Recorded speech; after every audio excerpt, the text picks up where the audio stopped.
रमेश है मेरा नाम, नौजवान भारत सेवा से जी।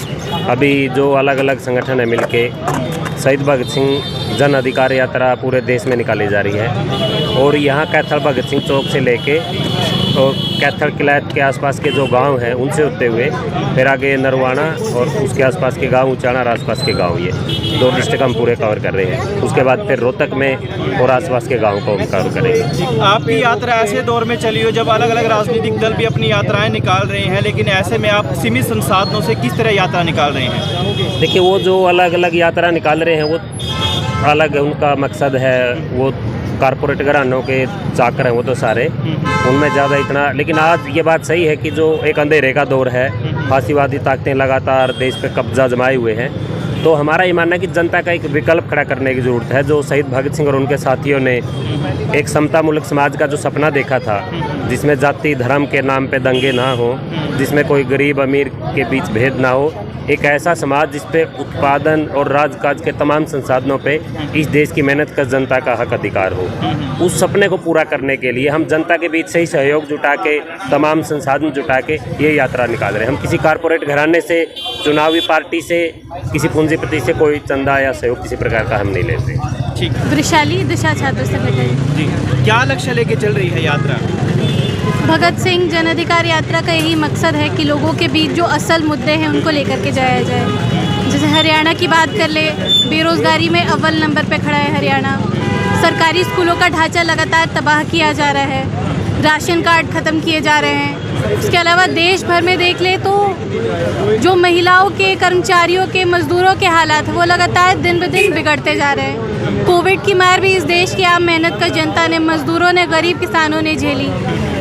जितनी बेरोज़गारी उसके बाद बढ़ी है, उस पर सरकार की तरफ से कोई रोक नहीं लग रही है। सरकार आज धर्म का, मज़हब का मुद्दा उछाल रही है, सीधे तौर पे नहीं उछाल रही है, लेकिन जो संगठन सरकार भाजपा की है, जो संगठन उनके ज़मीनी स्तर पे काम करते हैं, वो मज़हब का मुद्दा उछाल रही है, जाति का मुद्दा उछाल रही है। तो हमारा यही मानना है कि जो असल मकसद है, जो भगत सिंह, सुखदेव, राजगुरु का मकसद था, वैसी आज़ादी का ख्वाब अगर हमें आज भी लोगों के बीच लेकर के जाना है तो उनकी बातों को दोहराने की ज़रूरत है। 2024 भी नज़दीक है, ऐसे में तमाम धन्ना सेठों की भी यात्राएं चल रही हैं। उस एवज में ये यात्रा कैसे अलग है? धन्ना सेठों की यात्रा जो है वो कॉरपोरेट घरानों के लिए चलती है। भगत सिंह जन अधिकार यात्रा जनता की यात्रा है, जनता के दम पे चलने वाली यात्रा है। ये लोगों के बीच उनके मुद्दों को लेकर के जा रही है, किसी पार्टी का मकसद लेकर के नहीं जा रही है। शहीदों की जो विरासत है उसको लेकर के जा रही है। ठीक है। भारत की क्रांतिकारी मजदूर पार्टी की तरफ से हूँ जी, तो क्या अंतर बता रहे थे आप दोनों में? दोनों में ये अंतर है, जैसे कांग्रेस है या बीजेपी, अभी कांग्रेस की यात्रा निकल रही थी राहुल गांधी की, हम लोग ने ये नहीं, ऐसा नहीं है कि हम लोगों ने उससे कुछ प्रेरित हो गया। हम लोग पहले से ही यात्राएं निकालते रहे हैं और पहले से ही जनता के मुद्दों को लोगों के बीच में लेके जाते रहे हैं। बसने का अभियान हम लोगों ने चलाया था, वो पूरे देश भर में अलग अलग जगह चला था और दूसरे संगठनों की मदद से। हमें लगता है कि जो कांग्रेस की नीतियाँ थी और बीजेपी की जो नीतियाँ हैं, आर्थिक नीतियाँ हैं, उनमें कोई भी बुनियादी फ़र्क नहीं है। 1991 में जो उदारीकरण, निजीकरण की नीतियाँ, मनमोहन उस टाइम वित्त मंत्री हुआ करते थे, उस समय जो नीतियाँ लागू हुई थी, उन्हीं नीतियों को डंडे के दम पे बीजेपी आगे बढ़ा रही है। क्योंकि आज जिस तरह का संकट है, पूरी पूंजीवादी व्यवस्था मंदी का शिकार है ज़बरदस्त, तो लोगों के हक अधिकारों में जो कटौतियाँ हो रही हैं, तो लोग उनको लेके सड़कों पे ना उतरें। इसके लिए उनको फासिस्ट या इस तरह की भाजपा जैसी पार्टी की ज़रूरत है, पूंजीपतियों को। यही कारण है कि जो कुल चंदा दिया जाता है उसका तकरीबन 80% चंदा, इतना तो सभी चुनावबाज पार्टियों को मिलता है, और उसका 80% कुल चंदे का वो अकेली बीजेपी को मिलता है, भाजपा को मिलता है। 695 करोड़ रुपए चंदा अकेली भाजपा को मिला था, जबकि कांग्रेस को कुल 25 करोड़ रुपए चंदा मिला एक साल का। तो इससे हम देख सकते हैं कि कॉरपोरेट घरानों ने किस तरह से अपनी बोरियां नोटों की खोल रखी इनके लिए। और आज इस संकट के दौर में जनता जैसे बिलबिला रही है। अभी हरियाणा में सरकार का काम क्या है? सरकार हमसे टैक्स लेती है, हर एक जरूरी चीज़ पे सरकार हमसे टैक्स लेती है। उस टैक्स के पैसे का इस्तेमाल जनता के लिए ही तो होना चाहिए ना। अब स्कूलों को सरकार बंद कर रही है, चिराग योजना लाके।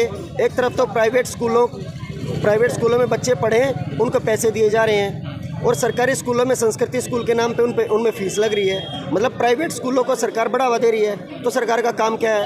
हॉस्पिटलों के अस्पतालों के हमने हालात देखे अभी कोविड के टाइम पे कितने बुरे तरीके से लोग सड़कों पे मर रहे थे सिर्फ ऑक्सीजन की कमी के कारण। ना स्वास्थ्य की सुविधाएं सरकार दे सकती है, ना बेहतर शिक्षा दे सकती है। खट्टर साहब का पिछले दिनों बयान आया था कि भाई नौजवान है ना वो सरकारी नौकरी का इंतजार ना करें। हरियाणा में तो सारी भर्तियाँ अटकी पड़ी हैं, जो भी भर्तियाँ आती है उस पर केस चल जाता है। नौजवान 8-8 घंटे लाइब्रेरी में रट्टा मार के उनके दीदे फूट जाते हैं, लेकिन रोजगार की कोई आस नहीं है। पूरे देश में सेंटर की 22 करोड़ लोगों ने फॉर्म भरा, तकरीबन सिर्फ 7 लाख को नौकरी मिली है। तो 21 लाख और 93 लाख का 21 करोड़ 93 लाख का क्या होगा, इसके बारे में हमें सोचना पड़ेगा। इसमें इन कारणों समर्थन दिया जाए। भगत सिंह सुखदेव राजगुरु का जो एजेंडा था, सबको शिक्षा, आवास और बेरोजगारी छोड़कर सबको बराबर का हक दिया जाए। इसलिए आंगनबाड़ी वर्कर नहीं आज मैं समाज सेविका के तौर पर होंगे पूरा समर्थन।